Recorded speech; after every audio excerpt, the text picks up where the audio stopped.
10 hours. 10 மணி நேரத்துக்குள்ள நடக்கக்கூடிய ஒரு கதையா தான் இந்த கதையை பண்ணியிருக்காங்க. ஒரு இன்வெஸ்டிகேஷன் த்ரில்லருக்கான நல்ல கதை தான் இந்த கதை. ஒரு டென்ஸான கதையை பரபரப்பான திரைக்கதையோட அமைச்சிருக்காரு இயக்குனர்.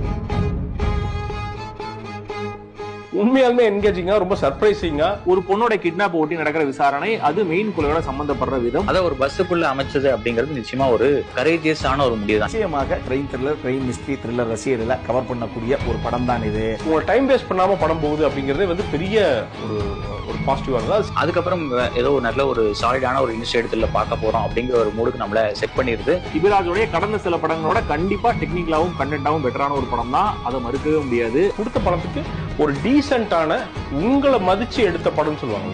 அந்த விஷயம் எல்லாம் இந்த படத்துல இயக்குனரும் சரி, இந்த மொத்த டீமுமே சரி வேலை செஞ்சிருக்காங்க.